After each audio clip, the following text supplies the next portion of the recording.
girls with their nails done now.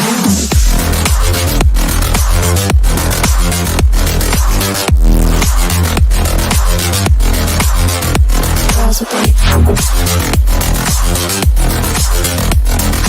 nails done. I like the girls with their nails done.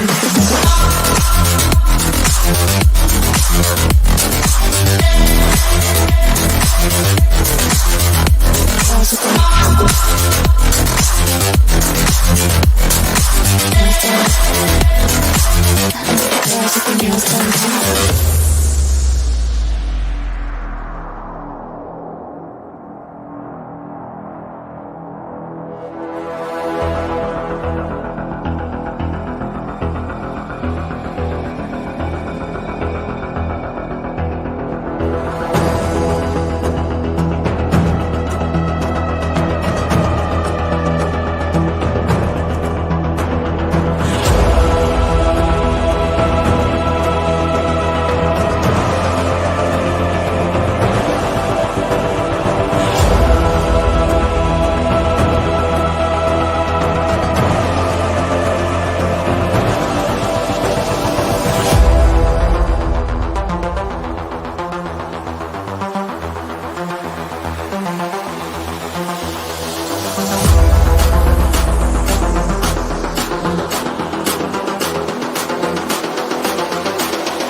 Girls with their nails done now.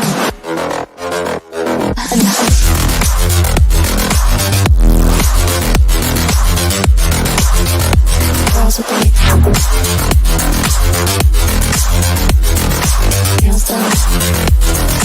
I like the girls with their nails done.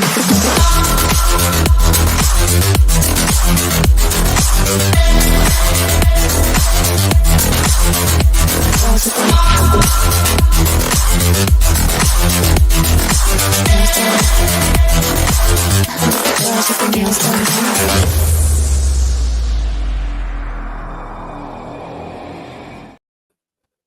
Well, for those of you tuning in on the Miami channel and the Notre Dame channel, hey, we're not lost. This is called crossover. We're crossing over a little bit of platforms here. We're going to have some fun tonight. I'm Joey Foster. Most of you should know who I am, but if you don't, I am the one of the hosts over on the West Virginia channel. And beside of me, there is my sidekick over there, Shane Miller. Got to get his name right. Shane, tell him what's going on, man. I'll tell you what's going on. We have a little bit of Notre Dame talk, a lot of Miami talk, and we have a little bit in between. So we're going to talk about convicts versus Catholics, guys. Right. So most people know in 1988, a few students from Notre Dame University coined the phrase convicts and made T-shirts with convicts on it when Notre Dame and Miami were getting ready to play.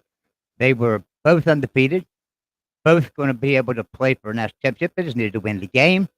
Mm-hmm. But you know, it didn't turn out too well for Miami.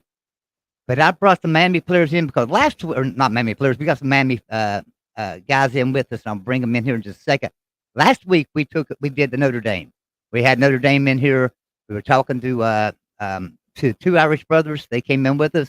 We talked about the rivalry. They gave us their side. They gave us Notre Dame's side. We want Miami's side, right?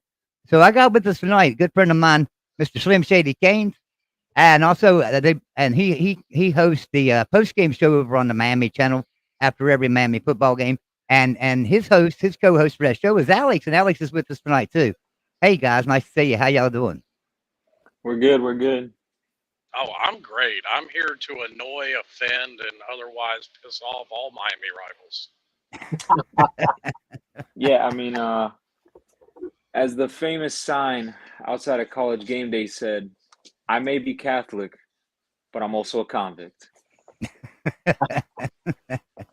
Catholics versus convicts. I mean, that was a big robbery. So 1988, that was a big year for your program, our program, and of course Notre Dame. Notre Dame goes on to win the national championship, beating West Virginia. But you know, a lot of people, including me that year, felt like Miami would probably beat Notre Dame, and we would probably be playing Miami for the national championship. Didn't turn out that way, and So I wanted to bring you in and talk about that because I had Notre Dame on last week, and they felt like they were the better team that year and beat you, and went on to beat West Virginia and win the national championship. Now I argue that because West Virginia had a great quarterback, Major Harris, who got injured in the third play of that game, the national championship game. But we're not here to talk about that. We're here to talk about Miami. So, Slim, tell me something. Did you watch that game, or do you remember that game? Well, to be perfectly honest, I had to go back and watch that game. I have watched every play of that game. But surprisingly enough, I know this is weird. As smart as I come off to everybody, I actually wasn't, or yeah, I was just barely alive for that game. I was born in March of that year. How about you, Alex? You didn't come along for a long time after that, right? I was negative 15 years old when that game happened. Yeah. Shane, how old were you when that game came out? I think I was like 14. So I remember it. I wasn't a Mountaineer fan. I watched a lot of Penn State and Pitt games, but that's when I started becoming aware that West Virginia was a program and a good program. And I was actually rooting for West Virginia to win. And, I was surprised, and going back and watching it after having some blood, sweat, and tears into the program and being a season ticket holder for a number of years, but it's like getting kicked in the nuts. So I guess I'm the old one here because I remember it very well.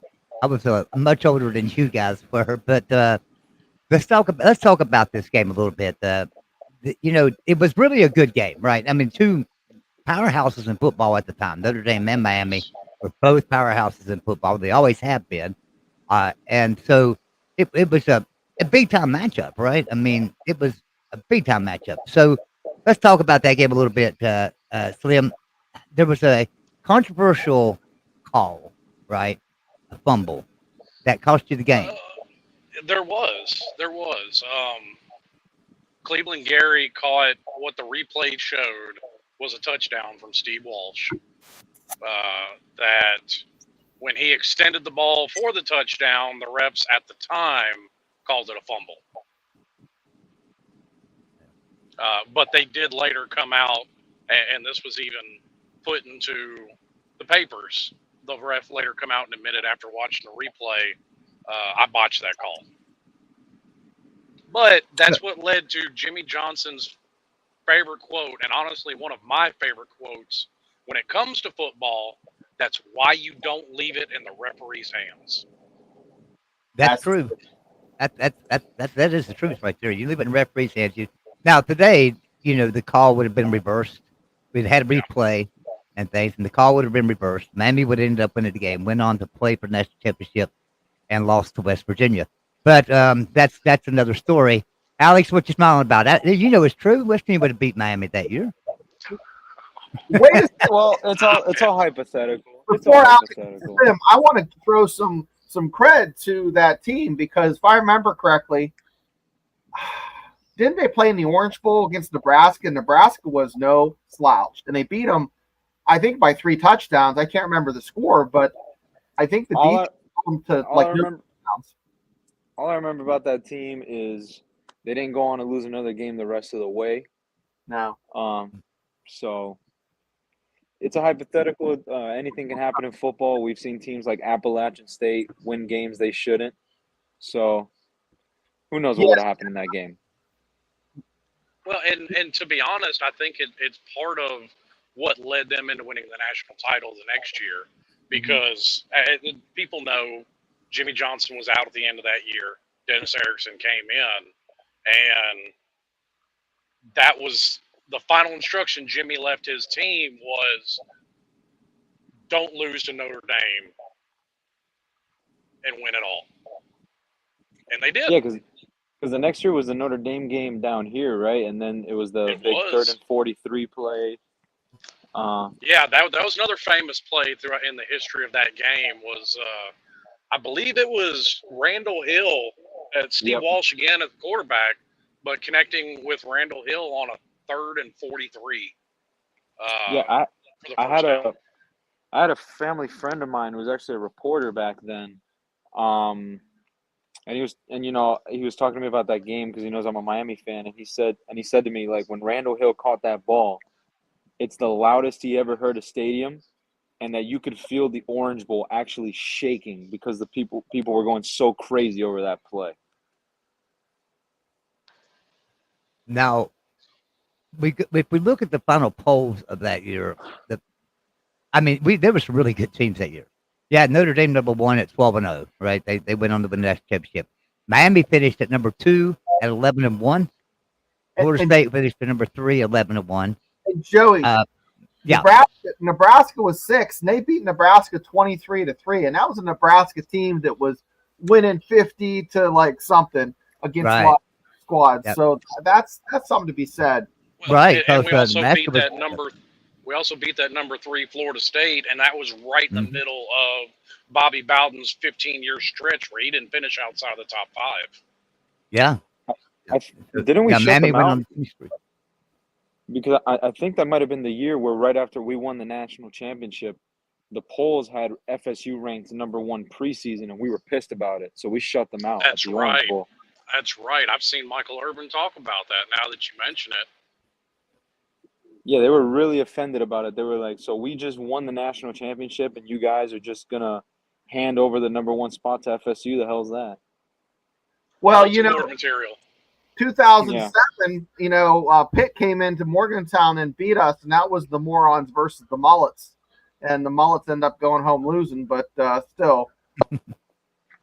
Well, now, the thing about it was, back then, we only played 11 games in a regular season, right? We played 11 games in a regular season. But if you look at the polls, the final polls, there were 18 teams that year that had at least 9 wins in 11-game season. That's how good of the season 1988 was. Oh yeah. So there were some really good teams that year, and like I say, you even look at Michigan. Michigan finished #4. They were 11th in the polls and jumped all the way to #4, and finished 9-2, 9-2-1, as a matter of fact. And then West Virginia finished 5th at 11-1. UCLA, USC, Auburn, Clemson finished out, and Nebraska. They finished out the top 10 at the end of the year. But Miami's always been a really good program. But I got a little thing here to help you guys to see where Miami stands up. Let me find it here. Where Miami stacks up against Notre Dame. And this is not going to be pretty for you guys. But we got to remember, Miami's not played football near as long as Notre Dame has, right? Well, and on top of that, you say Miami's always been a good program. That's just not the case. Miami was frankly a punching bag until the 70s. And there was even a time, and I don't even know how many Miami fans remember this. There was a time in the early mid-70s, they almost dropped Miami down to D2. The university was considering it. Yep. So I brought this up right here. This is the comparison between the two programs. Of course, the gold is Notre Dame. The orange is Miami. Now, don't let this fool you because Notre Dame might lead in a lot of categories. But if you look at just how long Miami's played football, this is pretty remarkable because they're 11th in the country in national championships with 5. That's fantastic. And, they're 5th in the country right over here in first-round NFL draft picks. Notre Dame is 4th in first-round NFL draft picks. For a team that's not played football since 1880, they've got some pretty good numbers here. To kind of give everybody a reference to that, the university isn't even 100 years old yet. Yeah, right. 1925, right? Yeah. So and it was 28, 29 when they started playing football. Yeah. So you guys started at least 30 years after Notre Dame, probably. So, at least. Yeah. So there's a huge head start there. So, but so you can look at that and say, well, Notre Dame's a better program. They're not. If you look at the comparisons, Miami's probably, and that's why I say Miami's really good, probably the overall better program through the 80s and 90s was Miami, in all honesty. Even though Notre Dame was a powerhouse, don't get me wrong. I just think Miami might have been a little bit better program most of the time. I mean, I think it's no question if you go from the hiring of, if you start at when Howard Schnellenberger was hired and take it to modern day, I think we are the better program. I mean, has Notre Dame even won a New Year's Six or BCS bowl game? I don't think they've won one. Notre Dame has not won a meaningful postseason game since 1988. Yeah. I mean, if it wasn't for the Cleveland Gary fumble, it would be even longer. I mean, they haven't won a New Year's Six. They haven't won a BCS championship, a playoff game, the one conference championship they appeared in, which somehow they managed not to play us that year. Go figure. So, gentlemen, I have a question for you. That I mean, Tim mentioned it, and Joey and I want this, and we talked about it on the Big 12 show a few months ago.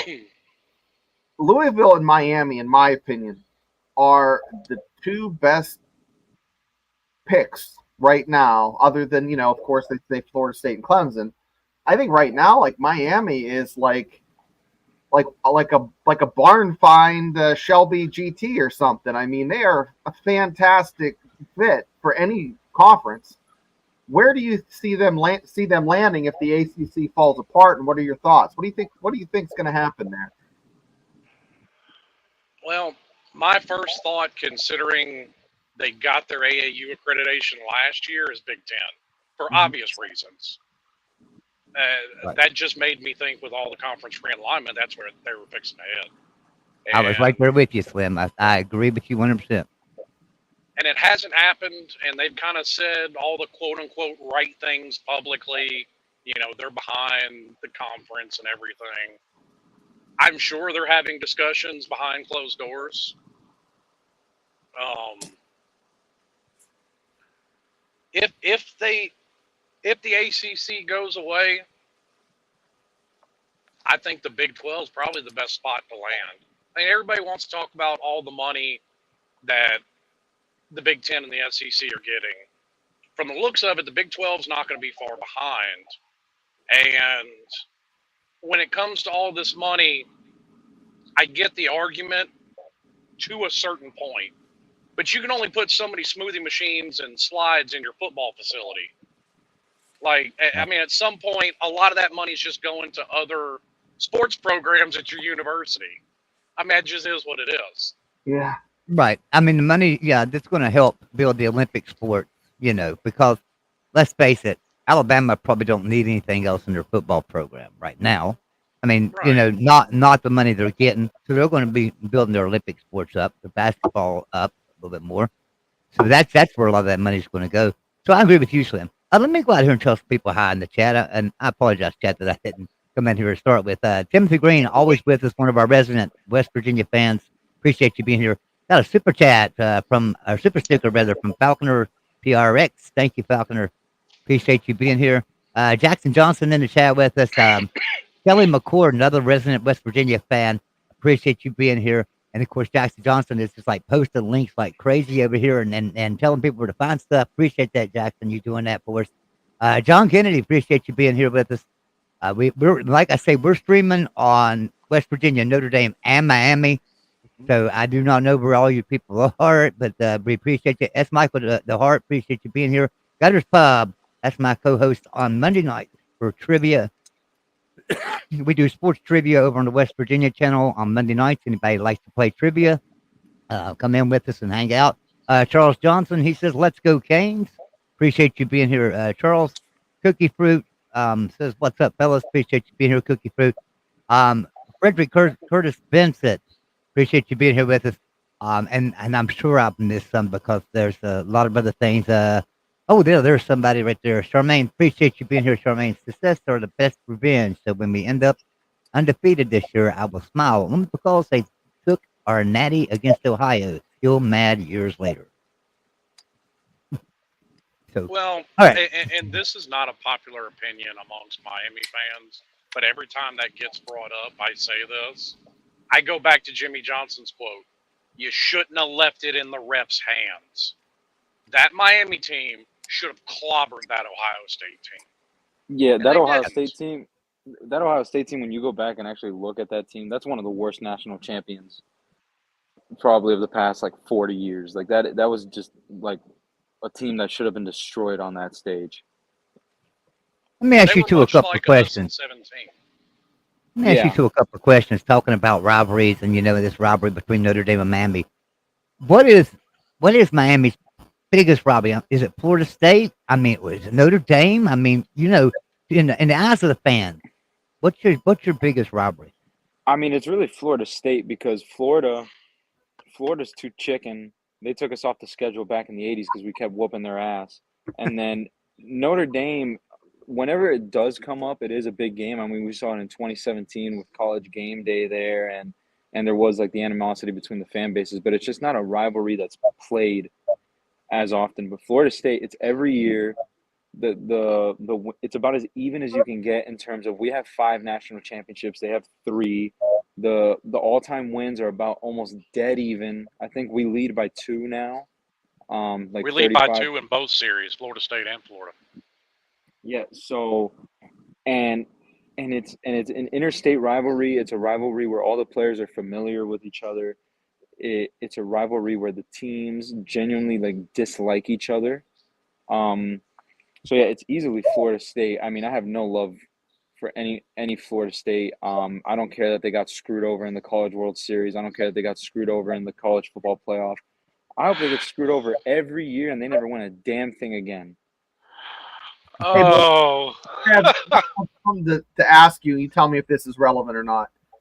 I think, and this is before NIL, it might have changed, but literally, if you win against your rivalries in the state, in-state rivalries, that gives you just that little bit, that foot in the door for that recruit that you're trying to get in Florida. And people don't understand that if they're not from Texas or Florida, that how big those in-state rivalries are for recruiting rights and bragging rights. No, I have the perfect example for you. I remember distinctly after 2019, we had won. That was the 3rd game in a row we'd won over Florida State, and we won in Tallahassee. And there was a recruit, Jalen Knighton, who was committed to Florida State. After that game, he decommits from Florida State. A week later, where does he end up going? Miami, and he ends up playing at Miami. These rivalries are big for recruits because there's some guys that'll be on these visits and they'll be like, man, I want to play in this game and I want to play for the team with the U on their helmet, or I want to play for the team with the spear on their helmet. Like, these games matter. These games very much matter. Yeah, So I brought this up. Because you're talking about how close it is. So Miami leads the series 35-33. Check this out. Largest margin of victory by Miami was 47-0. Largest margin of victory by Florida State, 47-0. 6 wins in a row for Miami, 7 wins in a row for Florida State, longest streak. And you look down through here, I mean, it's like pretty even everywhere. I mean, your programs are a mirror image of each other. So, I mean, that's got to be one heated rivalry down there in Florida. I mean, I agree with you. Florida State's got to be your biggest rivalry. But that Notre Dame game in '88 and the few that followed after that, there was quite a few of them over the successive years. That, I mean, it was always brought up. The convict thing, I mean, that went all over Miami, right? I mean, it really bothered them. well, but now was let's already face it. that was kind of confirmation bias with what was already going on in the media. Yeah, right. That's what it was. The media was tearing you up. Jimmy Johnson was. Let's face it, he was recruiting great players, but they weren't necessarily the most upstanding citizens, right? Well, and that was part of it, and part of it was actually a Notre Dame game from a couple years previously. Yeah. 1985 was Jerry Faust's last year at Notre Dame, and the media ripped him for it. Notre Dame came out and publicly ripped Jimmy Johnson for it. They said he poured it on Jerry Faust in his final game at Notre Dame. But I completely agree with Jimmy's point that he put his second stringers in. He put his third stringers in. They're fresh. I mean, what's he supposed to do? Go out and kneel for 3 downs and punt? Yeah. Well, I tell you what, Dana Holgerson said one time, I think it was after the Clemson game. Yeah. He said, it's their damn job to stop us. Yeah. I don't, Well, I mean, Don't on jump top on of me that, because my players played. and on top of that, it's more than a little hypocritical because crack open Notre Dame's books and how many times they've dropped 40, 50, 60, 70 on people. Right. So But we weren't one of the here's teams a that was supposed tissue to for do your that issue. though. Well, We no, weren't and one of the teams that was supposed to do that. that's what I think a lot of that stemmed from, both in the media and from Notre Dame, because Miami was that punching bag for so long, and then became the powerhouse. Now, I'll tell you what I'll do. I'm going to post a link. If there's a Notre Dame fan out there, this is for Notre Dame fans. But we've got a couple of Miami fans in here. If you're a Notre Dame fan and you'd like to come in and join us and talk a little bit to these guys and have some fun, and let's talk about this rivalry, come on in here. There's the StreamYard link if you'd like to come in. Like I say, let's get a Notre Dame fan in here, though, this time, if it's okay. As a kid from Western Pennsylvania that grew up watching Pitt and Penn State in West Virginia, I never missed from 88 to like 93. I never missed the Miami Florida State game. And when that was on, that's what I watched. I watched it on a black and white TV. I've watched it on a terrible color TV. But I remember it coming down to field goals and it being just, you don't know who's going to win. Yeah, now I have a little different perspective on it than my compatriot here. Don't get me wrong. Florida State is absolutely a heated rival, but I have a certain level of respect for for Florida State. Oh no, I respect them. Because if you actually look back at the time, Florida State and Miami really made each other. They both really came up at the same time because they both got good at the same time. Mm-hmm. And I'm going to be honest, especially these days when you hear every coach in the country is cheating, I don't think you come closer to somebody running a clean program than Bobby Bowden. Maybe Mark Richt, because he was under Bobby Bowden for so long. But I just have an immense amount of respect for Bobby Bowden, and that's where some of that comes from. Now, Notre Dame and the Gators, I wouldn't piss on if they were on fire.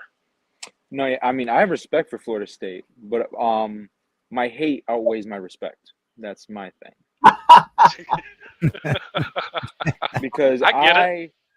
I growing up in the era that I did, I imagine it was different down here in the 80s and 90s when everyone was a Miami fan, but you had a lot of kids that I would go to class with that their parents went to Florida State and came back. And so you had this whole crop in my classes down here in Miami where it was split between Florida, FSU, and Miami fans. And we would get into it. Like we would about what was the better program, who was going to have the better seasons.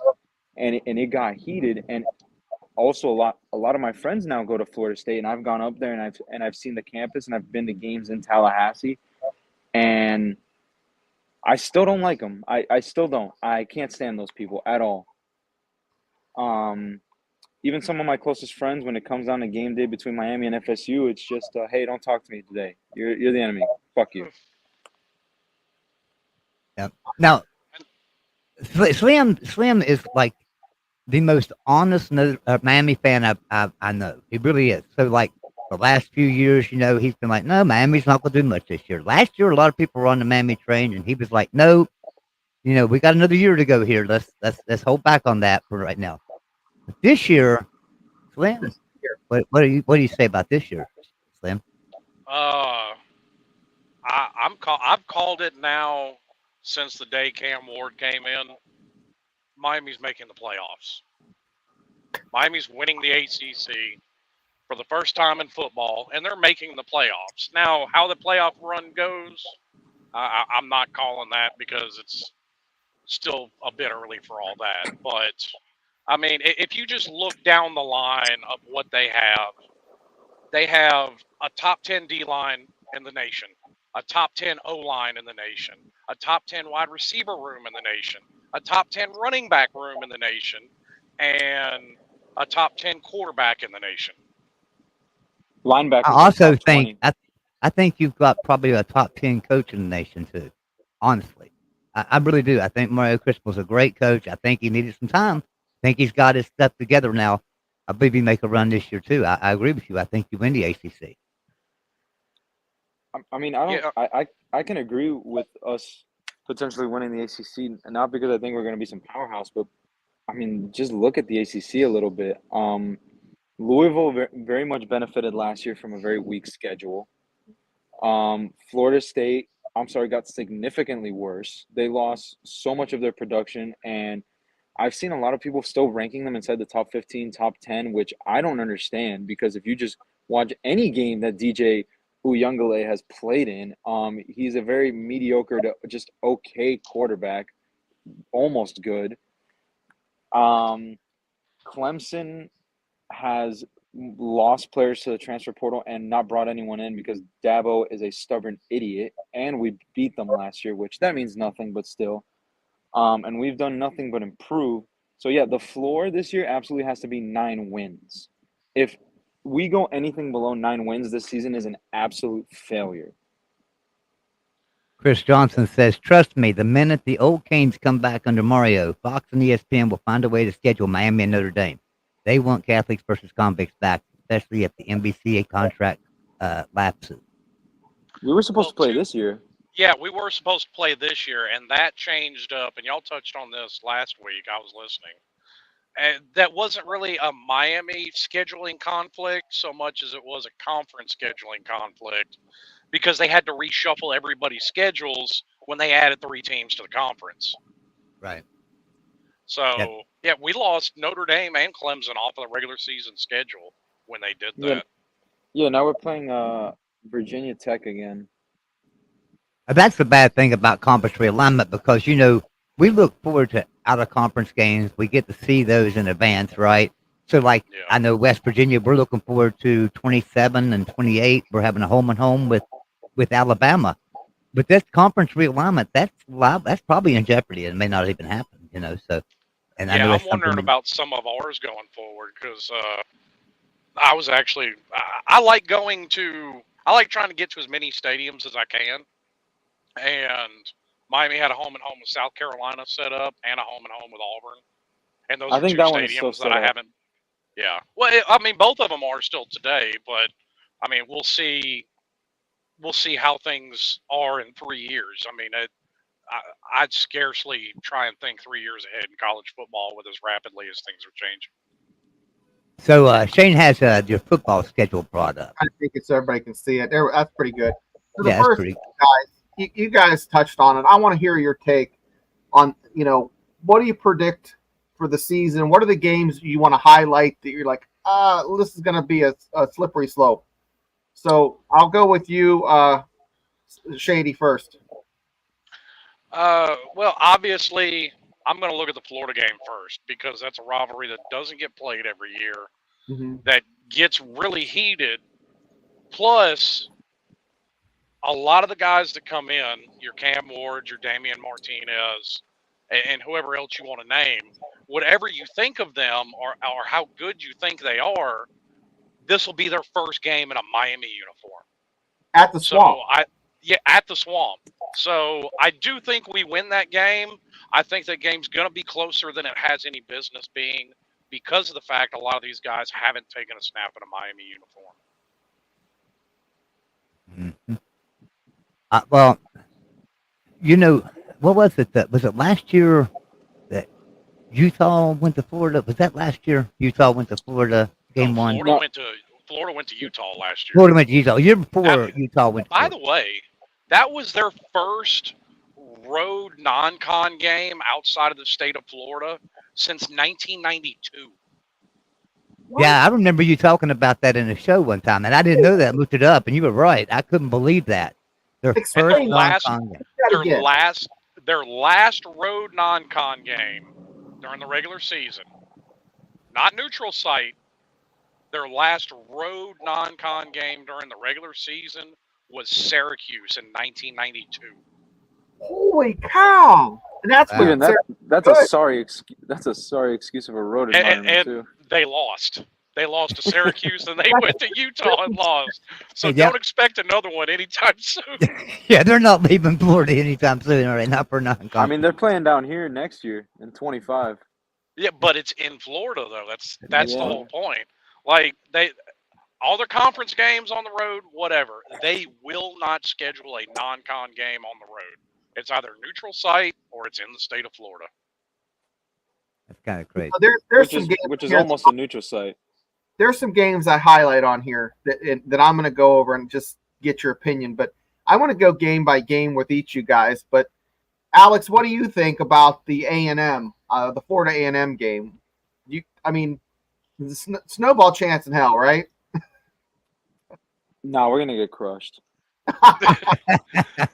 Literally everybody on Miami's sideline and maybe even some fans with a jersey on will take some snaps. The water in board. that game. Maybe If you are in section 312, row 26. Well, what's his name? Sheldon.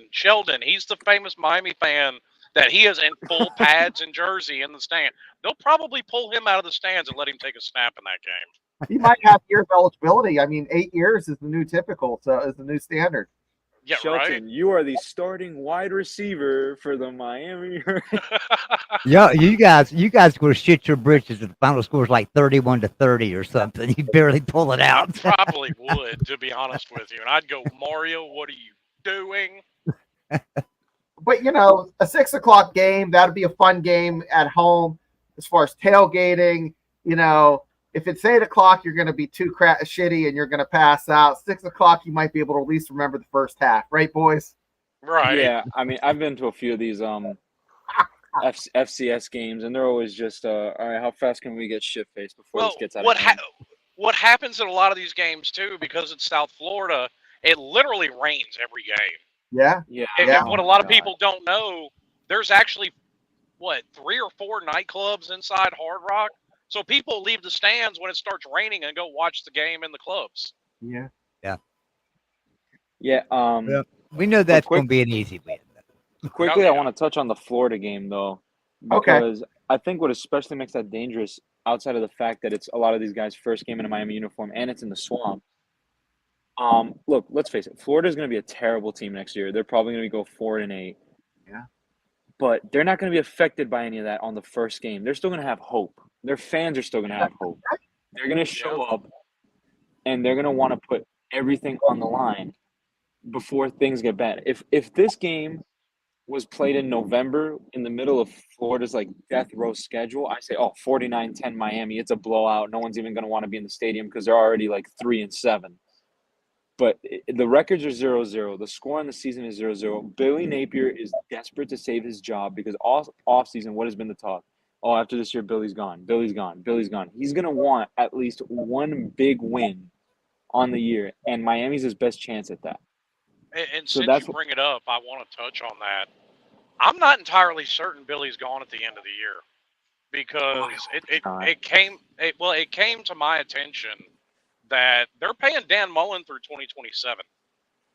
Do you want to be paying 3 coaches at one time if you're Florida? Well, not only that, do you really want to, with all this conference realignment shuffling up and all the uncertainty in the ACC, do you really want to change a coach and then switch conferences too?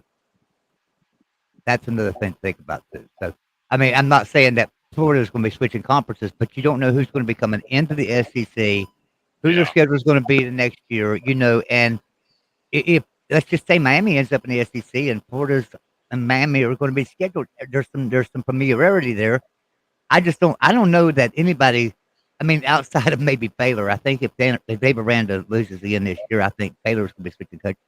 With all this conference realignment going on right now, there's just not going to be a lot of coaches being fired, I don't think, this year, in my opinion. Because I think there's just too much uncertainty in college football right now. Alex, you're right on the same brain path, and it's like you read my mind. I think that way too. Even a crappy program has a what do they call it? A fighter's chance that first game because it's a fresh season. Everybody has fresh legs. They've been able to prep. 3 weeks for that. They literally do, guys. So we saw it in 2019 when we played Florida, and we were awful that season.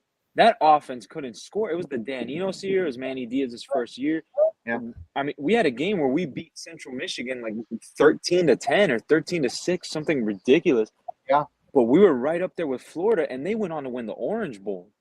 Yeah, they were a top 10 team that year. And no, that was 2020. They won the Orange Bowl. No, 2019 they won the Orange Bowl against Virginia. 2020 they Did lost. They lost in the. I think they They lost lost in the Cotton Oklahoma Bowl. that year. That's right. Oklahoma, yeah. Yeah, I was mixing my years up. Yeah, but Well, and I'm not disagreeing with your point, but if Red from the Shawshank Redemption taught us anything, it's that hope will drive a man insane. Yeah, for sure.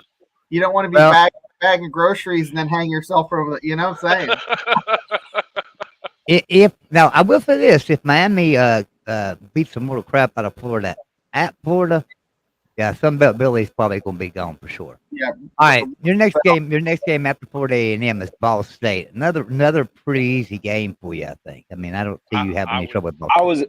I was at the Middle Tennessee game. I'm not going to call anything an easy game. Yeah, but Middle Tennessee, they also. Who else was it they beat? Middle Tennessee beat Tennessee or not Tennessee, Pitt, wasn't it? Well, Yeah, I don't know if it was that year, but I think you're right. No, I think you're thinking of Western Michigan beat Pitt that year. Oh, Western Michigan. Okay, yeah. That's right, it was. Yep. Yeah, it was Western Michigan. Yep. Oh, right. yeah, shout out to old Jim McElwain. hey boys, All right. also tell you guys, like South Florida, we talked about earlier, but the Bulls are going to have all those star recruits there, hoping and praying that they hang one on the Hurricanes. Oh, I'll yeah. be at that game. Yeah, because South Florida is looking to get into a big boy conference, right? And they're hoping with this conference realignment, I'm sure they're hoping for a big victory and that they can get in a big boy conference again. So, a win over Miami there, and it's at South Florida, so a win over Miami there could give them a little leg up and getting in another conference. That's going to be an interesting game. I don't think that's a gimme game. I don't think that's a gimme game there. No. I think it's more of a gimme than you think. I think people are remembering that, oh, they hung in there with Alabama, but Alabama also put in a lacrosse player at quarterback for that game. True. Yeah. All right. Next week, you get Virginia Tech at home. Now, Virginia Tech's a team on the rise right now. A lot like West Virginia. I have to compare them to West Virginia right now because Virginia Tech was not doing very good, and then last year had a pretty decent season. So, and I know a lot of people are projecting Virginia Tech to be at the top of the ACC this year. Are you the same way, Slim? Do you think Virginia Tech can be at the top? I don't have them being at the top, but I have them kind of taking up that role that Pitt's kind of had since the late 2010s, playing spoiler to somebody. They're going to beat somebody that most people think they probably shouldn't. They're going to be an underdog in a game that they're going to win. Do they play Florida State? Because I'll take that game. I know they play Clemson. I don't know if they play Florida State. Oh, that would be the most Clemson thing of all time to just lose to Virginia Tech. It seems like every team has their kryptonite, right? So like Syracuse is Clemson's kryptonite. I mean, Syracuse is always giving them a game. Doesn't matter how bad they are. They always give Clemson a game. Sometimes beat them. Who's Miami's kryptonite? Is Miami's kryptonite on this schedule? No, our kryptonite is not on that schedule, thank God, and that's the North Carolina Tar Heels. Yeah. They have been the thorn in our side, literally, since Everything the that year can we go wrong. joined that conference. Everything that can go wrong goes wrong against North Carolina. Why is that? I can't figure that out. Ever since the year we joined the conference, we lost to them in 2004, the year we joined What the is the ACC. record? Slim, what do you think the record is against North Carolina for the Canes? I think it's a losing record. It's a losing Probably, record. maybe tied all time, but definitely losing since we joined the conference. And then you also had 2016 where we started out like 4-0, and then I think it was like the week after we lost FSU, Mitch Trubisky came in and beat us down here in a tight one. Well, I think some of it had to do with coaching familiarity. You know, when Randy Shannon was our head coach, Butch Davis was their head coach. Randy and Butch knew each other very well. Mac Brown and Manny Diaz knew each other very well. Yeah. Well, I've got that right here. Let's see. So your record is 14. North Carolina leads you 14-11 all There you time, go. and their longest win streak is 5 from 2019 to 2023. Yeah, They're on their where longest win streak against Miami right now. because in 2019, what was that garbage kicker's name? He missed the field goal in Chapel Hill. Oh, was Bubba that? Baxa. Bubba Baxa. Oh my God. Yeah. Yeah, Bubba Baxa missed the field goal. Then they ran for 1,000,000 yards, and then in Are you saying that 2021, he Linus it? Did he Linus No, it or something? 2020 was when they ran for 1,000,000 yeah, yards. 2020 they Because ran for a I million yards. watched him. I can still see it replaying in my head. Literally, we Counter, had two of the counter, best tight counter, ends in the country, counter. or two of the best defensive ends in the country, and they just overran every single play, over and over and over again. They just ran the same counter play over. And it's like playing NCAA, and it's like, oh, this defense isn't stopping four Yep. verts. I'm just gonna run four And verticals every game. who was it? Phillips and Rousseau just overran the No, play. Rousseau wasn't. every. It was Roche. Rousseau Roche. checked out of the COVID year. That's right. It was Roche. It was Roche and Phillips, and they just overran every single play.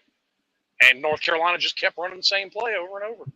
And And we didn't have Derek King, linebackers because Manny Diaz couldn't recruit linebackers, so they had no support. I'm not going to entirely agree with that. Some of them, I think would have been fine. You don't know that guys are going to have injury problems when they come in. I mean, that's just something you can't account for. But Derek King had a bad game that day. Yeah. Because that was one of only 2 games we lost that year. With Well, that now, shortened schedule. after you but go to we only beat. Blacksburg, No, I'm that sorry. Go Virginia ahead. Tech Go ahead. game is here. Yeah, after you go to Blacksburg and you run Metallica out of the building, right? Then you got to go on your longest road trip, probably in history, because you're going to Cal. Probably. Yeah. Probably your longest road trip in history. This is I mean, so stupid. how do y'all feel about Cal and Stanford and SMU being in the ACC? Dumb. It reeks of desperation. It does. Yeah. Now Stanford I kind of get, because Stanford kind of fits in with Miami and Duke as far as being a private school, high on academics. Okay, that makes a little sense. Cal, the only thing I'm looking forward to with Cal, and I hope Dabo Swinney does this because I just want to see people lose their ever-loving minds. The first time Clemson goes to Cal, I want Dabo Swinney to walk out on the field carrying like a 6-foot cross and just watch the people at Berkeley absolutely melt down. I think that would be amazing. They would, that's for sure. But no, it doesn't make any sense. Now, SMU does. SMU, people forget, they got the death penalty. Mm-hmm. That's kind of a historically pretty good program. They're right up there with money with Texas and Texas A&M having oil money. I mean, SMU. No, they just raised a ton of money. It came out yesterday. I was in a Twitter space. We were talking about programs like SMU. SMU's graduated 5 billionaires in the last decade. They've got money behind them, and that's a program that can come back. So I don't they mind just won that the one so American. much. They won the American League last year. Yeah. Not only that, they can buy gold Trans Ams now and give them away, and it's legal exactly. Exactly. You get a Trans Am. You get a Trans Am. Gold ones with the snowflake wheels. Right. So Louisville is another program that, they have more money than you think, and I can't believe they've done as well as they have. They really, when did they come into the ACC, boys? I'm trying to think. 2014. So yeah, that's recent. Yeah. Yeah, I mean, like I said, I don't think Louisville was a bad team last year, but I think they were very much a product of their schedule because everyone was saying it before the year. They should win 9 games just off their schedule alone. I don't know what it is this year. That is a game that we could lose considering it is also on the road at Louisville. which is like an underrated road environment. Like when that team's good, they can get rocking. Not to mention it's on the road a week before Florida State. Yeah, But- which Classic trap game. Yeah, and I was looking at that too because you've got a long road trip to Cal, and then you come back, and 7 days later you're playing Louisville on the road. Yep. That's tough, guys. I mean, that's a trap It is game right tough. there. I'm not Absolutely. trying to jump over Florida State, but I think the trap game is Duke because you have a little bit of time off after very, emotional rivalry game, playing Florida State at home. So I think either Louisville or Duke would be a trap game. But yeah, Duke is especially a trap game because it's Manny Diaz as the coach. Well, Yeah. actually, I'm- not trying to skip over Florida State, but I think I'm gonna start a petition on this. We're gonna rename that while Manny's there the Cuban Bowl. And whoever wins the game, we're gonna do like a Tennessee Alabama thing. Whoever wins the game gets Cuban coffee and a Cuban cigar. I already know we're gonna lose that game. I already know. I know this goddamn program. We're gonna lose that game against Duke at home, and it's gonna be absolutely insufferable. I'm not that worried about it. First year with a new coach. He It's- brought in some decent talent like Malik Murphy out of Texas. But look, I know but I know a Manny lot of- Diaz is a terrible head coach, but I just know, I know the football gods are just gonna set it up that we're gonna lose that freaking Well, game. and you don't know that Manny Diaz is a terrible head coach. I maintain this, and Miami fans can hate me for it. Manny Diaz was absolutely a mistake when he was hired, because I don't think a program like Miami should hire a guy that's never been a head coach before. But it was also a mistake when you fired him, because if you're gonna hire him, you got to give him the opportunity to learn how to be a head coach. Okay, so you guys give me just a second here. Got somebody in the back room. They don't have their camera on. I'm gonna put an overlay up. Well, not that overlay. Let me just put an overlay up here. Oh, there we go. I see you, Anthony. Thank you, Anthony. I'm gonna bring Anthony in here. Anthony, are you a Notre Dame fan? No, I think Shady knows that I'm both a Hurricanes and Notre Dame fan, which is kind of odd because my dad's youngest brother, went to Notre Dame and Miami, so I'm split in the middle. Like when it comes to cheering for both teams, like when they face each other, I don't know who I want to win that game. Well, that's interesting. I mean, that's really interesting because I mean, that fits right in with the rivalry, right? So do you go and beat yourself up in the mirror to say, whoever loses, it just pisses you off? I mean, Yeah, what did you do for that game? you That's choke weird. yourself high five at the same time. Like, no, I can see you sitting there, Notre Dame actually, scored, I high beat five. it's weird.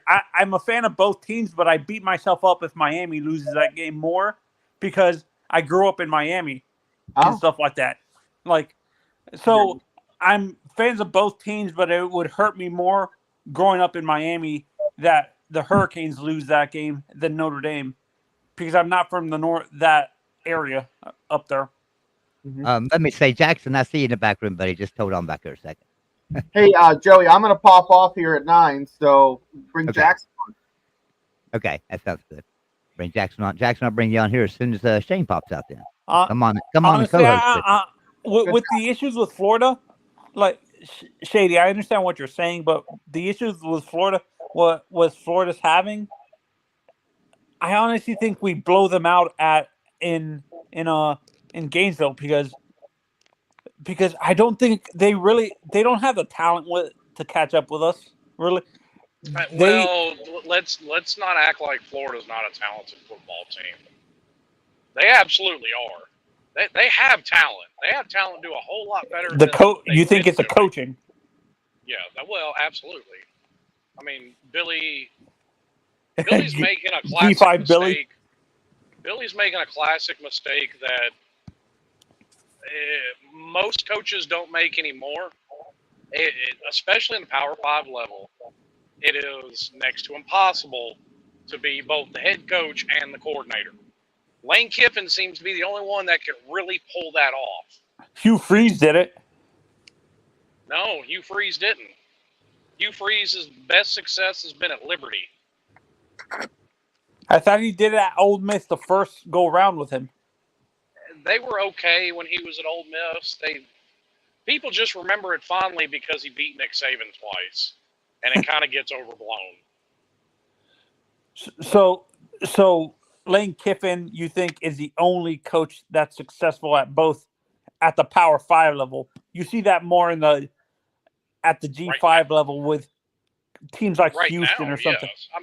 Other guys have done it in the past. Obviously, Mark Richt early in his tenure At Georgia had success with it, and other guys have. I'm just saying, for the most part, they either figure out on their own or they get told at some point this just ain't working, because as head coach, you have too much on your plate to be the coordinator too. Yeah, and I've said this with Mario. He hurts himself by micromanaging it to the nth degree, where he doesn't allow his offensive coordinator specifically, to open up the playbook completely. Because I think, honestly, I understood the hire at the time, but I think Shannon Dawson's philosophy coming from that Dana Holgerson and Mike Leach tree, really, I don't think that meshes well with what Mario wants to do, to be honest, as an offense, with his offense, because he wants to spread the ball out, but Mario wants to beat you down. Wait. No, he doesn't. I've heard this out of Miami fans since Shannon Dawson stepped foot there. Shannon Dawson does not run an air raid offense. No. And you got to remember, Dana Holgerson didn't either. We ran the ball just as much as we threw the ball when he was here. Shannon Dawson has always run a balanced offense everywhere he's been. Yeah. Why is there a misconception with that, you think? Because I'll tell you the misconception. Because Dana Holgerson and Shannon Dawson repeatedly ran pretty much the same pass plays, and they were high completion percentage passes. They were just out in the flats, or and just throw some blocks in and run it, take off running. And it kind of seemed like, when you have a receiver that's got 800 yards and 17 touchdowns, it kind of looks like, hey, they run an air raid. But then you don't look at the running back who had 1,500 yards and 17 touchdowns himself. It's like, you got to remember that the true air raid is what you see with Mike Leach at Washington State, basically. That was the true air raid. Was more. Dana and Shannon Dawson. They were very run oriented offense. I mean, don't get me wrong. They could pass that ball. I mean, but they ran the same plays over and over. He had a little piece of paper most of the time with 5 or 6 pass plays on it. And he would just run them over and over, but he practiced them so much. He would practice the same 5 or 6 plays over and over, and make sure the blocking was there. That you get in a game, it was just easy to do. That was so. It seemed like they were a pass first offense, but in reality, they were a run first, basically. They were essentially a run first offense, but just well balanced. You didn't know what they was going to do. I mean, they could have passed or run on first down. You didn't know, but I guarantee you look at the end of the game, if you have 250 yards in the air, you had 250 yards on the ground, pretty much. It seemed like at the end of Dana's run in, maybe what I see is at the end of his run at West Virginia, it felt like he became more pass oriented at the end before he left.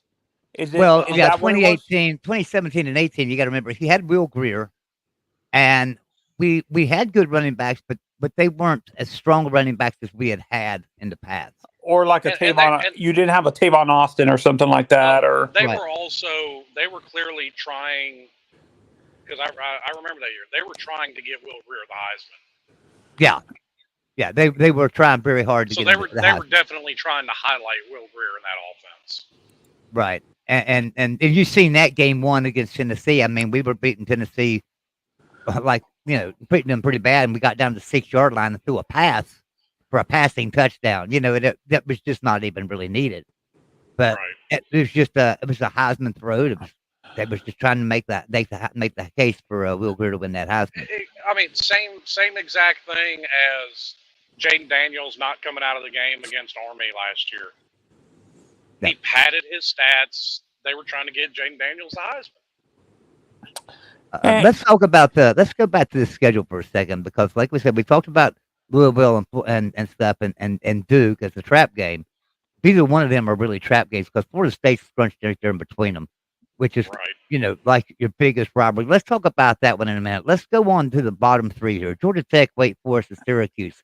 I don't see you having any trouble with any of the three of those. Do you guys? Georgia Tech, maybe, because Mario has this tendency, I don't know what it is with him, that he doesn't correct the mistake he made the previous year. Like, he did it at Oregon. I can't remember who he forgot to kneel. I can't remember what team he constantly lost to in the same fashion every year, where he Arizona made the same. State. Well, there wasn't one that he constantly lost to every year. He lost to Utah, which is a very good team, twice in the same year. No, a team he wasn't supposed to lose to. I'm saying He wasn't supposed to lose to Utah. The whole not kneeling the ball, that was against Stanford when he was at Oregon. But here's the thing. They knelt the ball before the Georgia Tech game last year, and they knelt the ball after the Georgia Tech game. My honest opinion of what that was, he was trying to get Don Chaney 100 yards on the game. As far as Georgia Tech this year, their offense may be a little better, but listening to Georgia Tech guys on YouTube, their defense may be even worse. Yeah, I've heard that same thing, Slim. I think we lost Alex. He kept dropping in and out a little bit. There he is. He's back with us. The last three games, Shady, do you think Wake Forest is more of a trap game than Georgia Tech? You know who I'm hearing is getting some love, and it kind of surprises me, but if you look at their schedule, it makes sense a little, is Syracuse. They got Kyle McCord at quarterback. They brought in some pretty good transfers. You know, this coach is getting some hype, a little unwarranted, I think. I'd like to see him do something before you hype up a coach, but their schedule is an absolute cakewalk. And Syracuse is probably going to win. Whatever the over-under is for Syracuse, I would take the over. I'm feeling like that trap game could either be South Florida or Cal. Like, I don't know why, but I kind of feel like, because knowing Mario Cristobal, I've got that weird, itchy feeling that Miami will lose that one game they shouldn't, and they're going to win 2-3 games that they shouldn't win.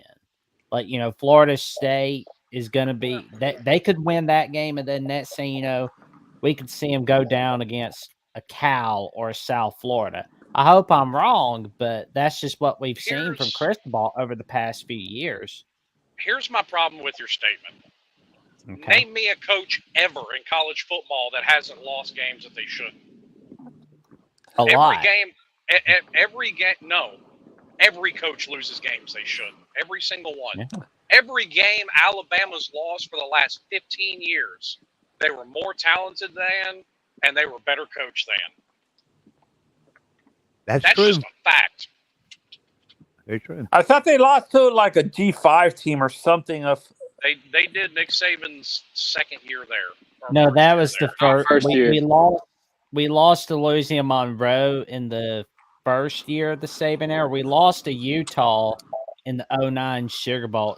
That's right. They weren't in the Pac. They weren't in the Pac-12 yet. Mount West. That's right.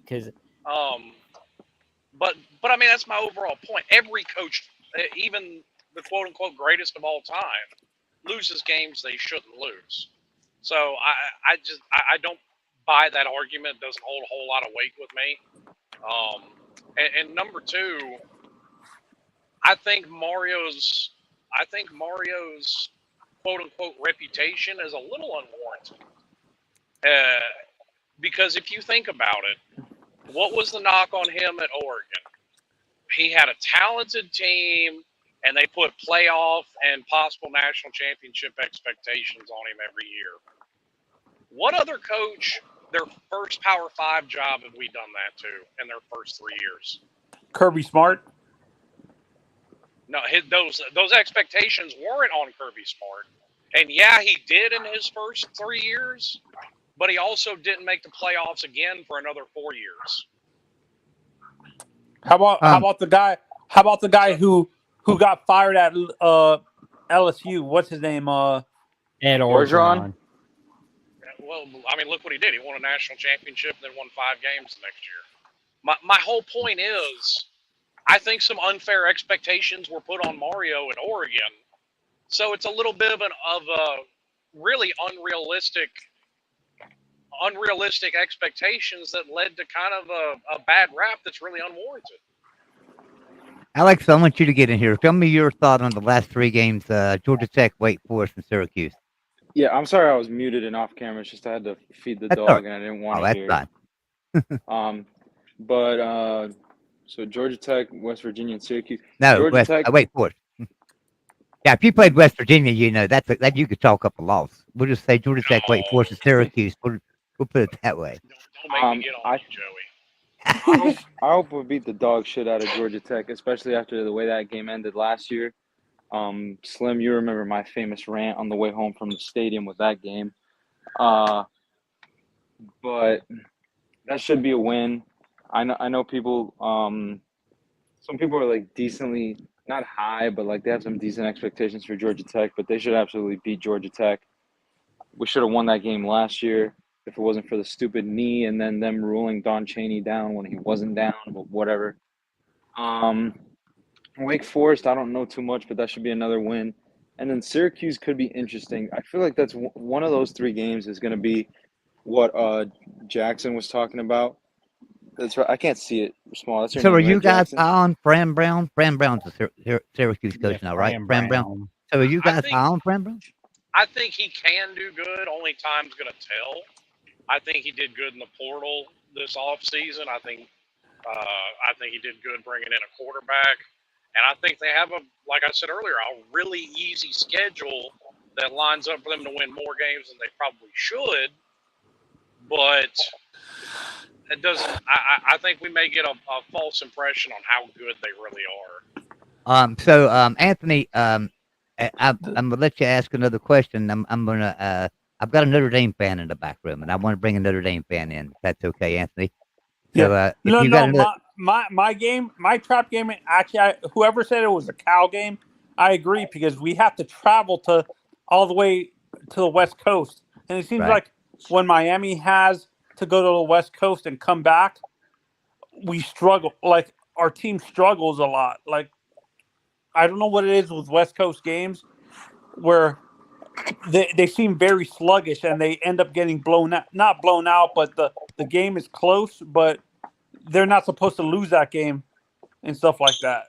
When was the last time we played on the West Coast? I don't know.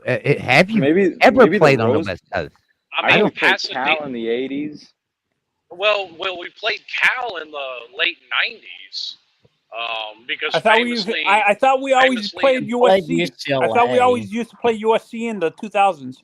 No. Now, we played in the Rose Bowl, obviously, in Pasadena in 01. That was a West Coast game, but there was no game after that. Like, I'm struggling to remember the last time Miami went to the West Coast. Maybe I'm thinking of we played Texas. No, because there are certain Texas teams that are considered part of the West Coast of the United States. That's why I'm thinking it's a West Coast in my head. No, Texas is not the West Coast. But Anthony, stay tuned in with us and stuff. We appreciate you coming in with us for a little bit. I'm gonna drop you out of here and bring in our Notre Dame fan. But I appreciate you coming in with us for a little bit, Anthony. Okay. Good luck this season to both your teams. Yeah. Thank Notre you, Dame, I'm pissed off that they haven't chosen a conference. That's the one thing that pisses me off. That they haven't permanently. They want to be special, but you're going to be missing out. You're going to be missing out because you're being stubborn and not joining a conference. I want them to be in the Big Ten or permanently in the ACC. With the ACC imploding, I think they go to the Big Ten, to be honest. All right, Anthony. Appreciate you coming in, buddy. You have a great day. All right, I, so we've got our resident Notre Dame fan here on the Voice of College Football, and that's Will ND coming in here. What's going yeah, on, Will? Hey real guys, quick, appreciate you having me Joey. on, Joey. Go ahead, Real quick, Alex. What will? yeah, I think I need to jump off because it's already getting to 9, and I haven't had dinner, or showered, or Okay. anything. I got to wake up at 5:30. So All right, Alex. I appreciate you coming in, buddy. And at last moment too, Alex, you can catch Alex right here on the Voice of College Football for post games of Miami. I guess you're going to do it again this year, Alex. yeah, I already talked to Mark. I told him I'm gonna be doing it again this year. So Good deal. to all the Miami fans that hate me, you're stuck with me. I love you though. Thank No, you, they all Alex. hate me. They all hate me. It's all Hey, right. I'm getting up there, man. I remember during a couple of those shows, some of them calling me out. So see, I've taught you well. Yeah. No, no, but it was great being on. Slim, great being on with you again. I'll see you during the season after we whoop that Gator ass. Hopefully, I'll see you in Gainesville because I'm trying to go to that game. So if you're there, I let me hope know. y'all beat Florida because I'll be honest, I'm sick of Florida dodging y'all. They can't avoid y'all now, not this season anyway. No, Not we this play 'em year or next year. Yep. Mm-mm. All right, Alex, go get some dinner, buddy, and we appreciate you coming in, man. All right, Thank you, thanks for man. having me, guys. Night. So, Will, you wasn't here earlier. I don't know if you was watching the show, but Slim said the real convicts were the Notre Dame guys. Hmm? The real what? Absolutely. This is Catholics versus convicts. This is the Notre Dame Miami game from 1988. We've been talking about this show, and you know how that whole Catholics versus convicts got started and stuff. We talked about that, and we talked about it last week. We brought on the two Irish brothers. We brought on Slim and Alex to talk Miami side tonight. I'm glad a Notre Dame fan's here, though. You know, I couldn't get a Miami fan to join in last week, so I appreciate you being here. Now, Slim was going to be with us last week, but he had some technical difficulties, and I had some technical difficulties, and it was just it didn't happen. But Slim's I'd here with be us up this week. early too. Yeah, I had to be up at like 2 o'clock in the morning. But Yeah. Will, tell us now in 1988, what were you? You was probably about 47 years old, wasn't you? Freshmen in college. Your dad was freshman in college. Well, I'm sure you went back and watched that game, though, and because guess what? I hate to break it to you, but isn't that the last time? Yeah, it was. Isn't that the last time Notre Dame won the national championship? Of course it was. 36 So I'm years sure you ago. went back and watched 93, that. we should have had at least a share. 93, we should have had at least a share. So Yeah, should West Virginia. So now that Georgia has done away with hashtag 1980, I've been promoting hashtag 1988 all over. Yeah, Twitter. yeah. Yeah, but yeah, you know, the good old friendly rivalry that game was Miami and Notre Dame. That depends on who you ask. Okay, Anthony, in the private chat, or is that just in the regular chat? Notre Dame had a black quarterback at that time. That wasn't the like Tony Rice was, and Miami's quarterback was white. So Who are you talking to, Anthony? I'm trying to find the comment. Hey, all I know is Bernie Kosar is still a good Catholic to this day, and he said. I mean, there's a lot of Catholics on USC he said, as well. Like I don't. He said that's the most unchristian-like environment he's ever been into in his life. It's probably hard for me to find because I'm streaming this on 3 networks, so we've got people from all 3 networks and everybody's chats coming in. So you're probably seeing, if you're on the Notre Dame channel, you're probably seeing I think it right it's away. private chat. That's what he said. He said in the private chat. Oh, okay. A racial component to that game because the media back then couldn't stand that Miami. Full up from African American players. Well, now, yeah, that's right, because in 1988, Notre Dame had a black quarterback, they had a black receiver. Oh, matter of fact, they had a lot of black players, so I don't know about that. I mean, Yeah, that was right around Rocket Ishmael as well. Yeah. Rocket was on that team. I was on that team. Yeah, I know. They just had a black player win the Heisman Trophy the year before with Tim Brown. Yep, that's right. There's a couple Miami players I think got snubbed for that trophy over the years. I believe what's so neat about this, and y'all can agree or disagree with me. There's a lot of similarities between Notre Dame, Miami, and West Virginia over that time period from the 80s to the 90s, early 2000s. There's a lot of similarities between the programs because, you know, 88 West Virginia played Notre Dame for national championship. Miami probably should have been playing West Virginia. You know, bad call on the field. kept let Notre Dame go. 93, West Virginia should have been playing Nebraska for the national championship, got snubbed, and Florida State got to play. But, Notre Dame, Miami were right there in the mix. I mean, so it's always been these three programs back around that time for probably a 20-year period that we were all really top 10 programs for a while, doing really good. And what was it, 90 or 91? Lou Holtz pitched an absolute fit because I think it was 91 because he thought Notre Dame was deserving of the national title and Miami got it. Yeah, I mean it was a bitter rivalry, but I look back and I think of some of your coaches you've had at Miami.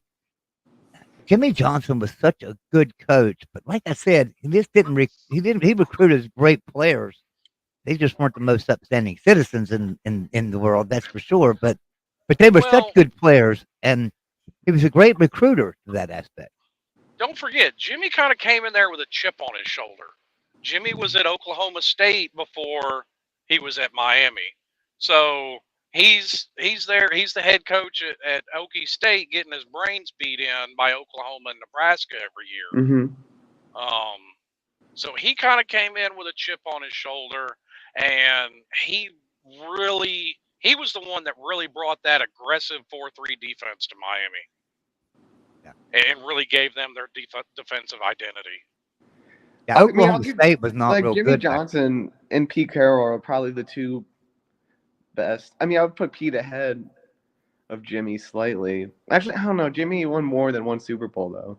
Yeah, and honestly, and Barry Switzer has one of his because well, Barry won with Jimmy's team. You can't really give. Yeah. Well, that's what I'm saying. That's one Jimmy doesn't have that Barry does. Like, and I got in this conversation with somebody the other day.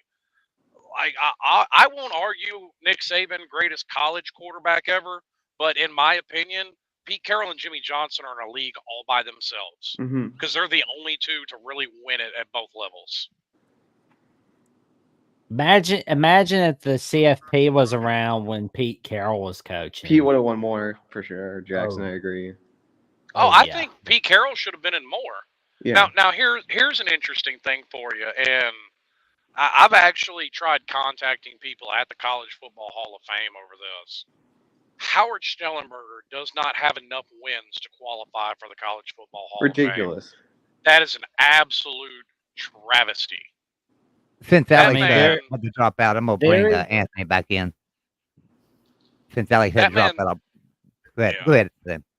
That man literally built Miami's program. Miami was a punching bag before then. Left Miami, whatever. It happens. Ended up at Louisville.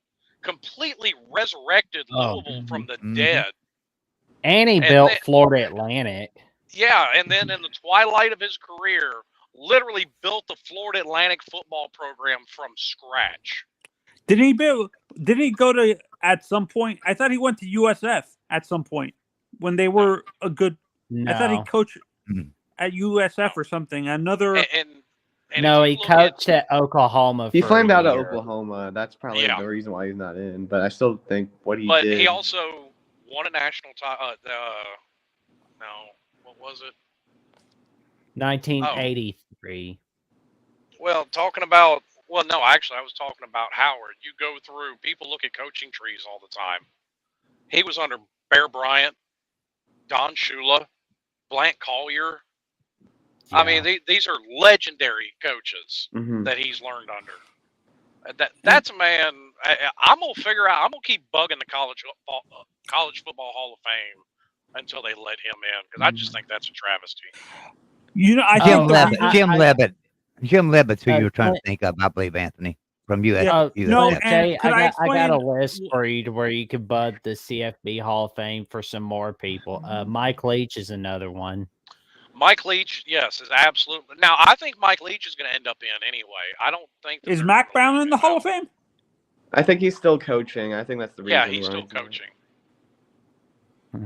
Like they wait a certain period of time when you're done before. Is Bob Stoops in the Hall of Fame? I don't think so. I think maybe his time, He might have to wait a little longer. He's been retired for like 14, almost. He retired in, I think, 2016. 16 or 17, yeah. Yeah, Yeah, 16, no, June It and has- can it I hasn't even explain been what I 10 meant years. earlier by racial?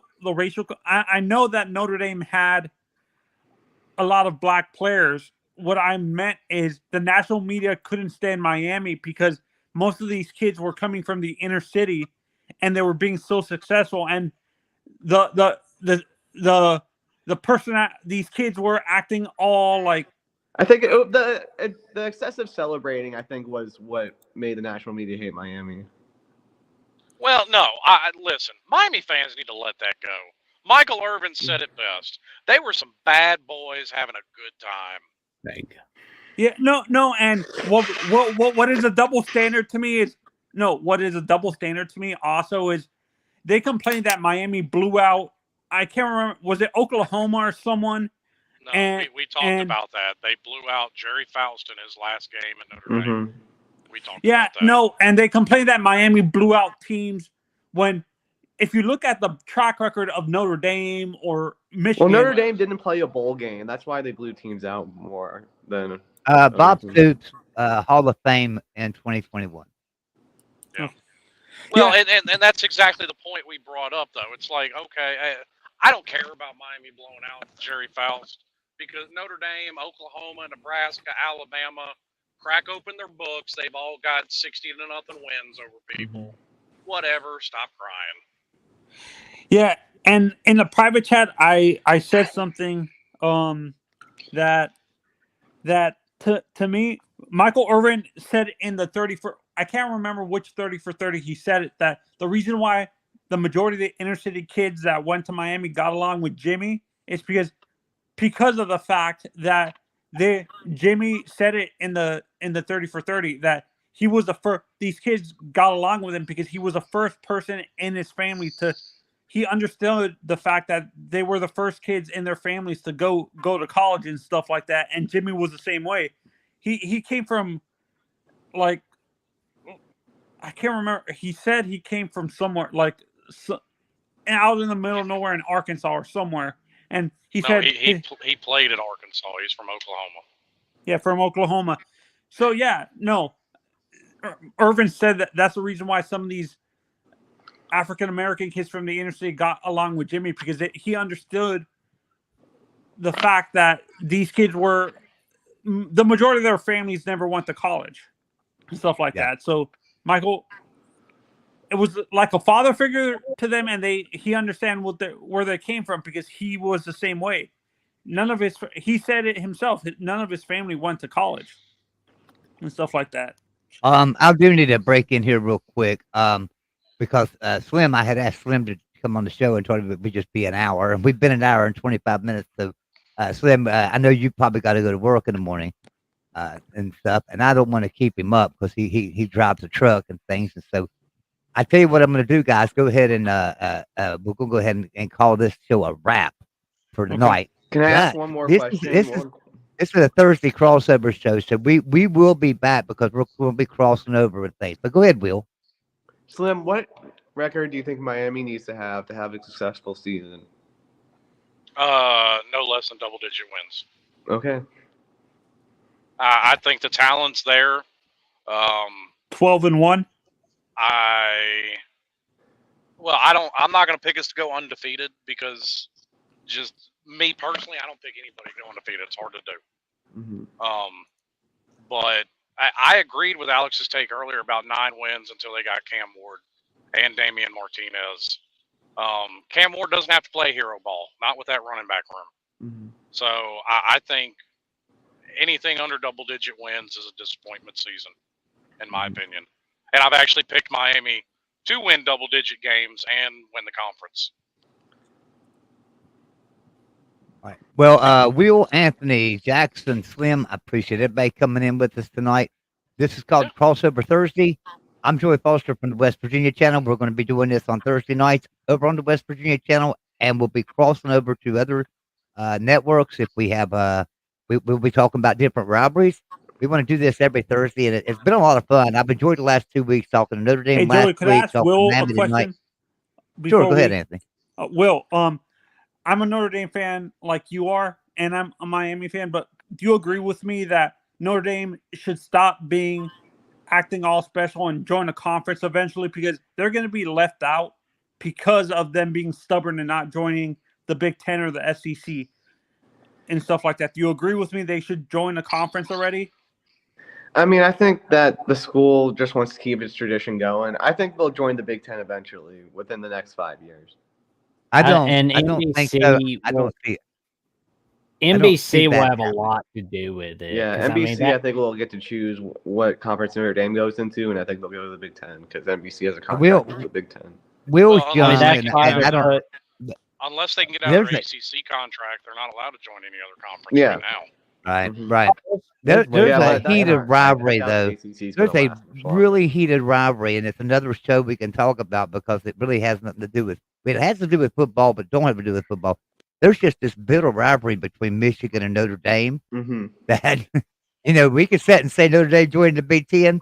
Michigan liable to say no, Yeah, and Michigan's I mean, liable to it's pretty ixnay bad. that So. quick. Yeah.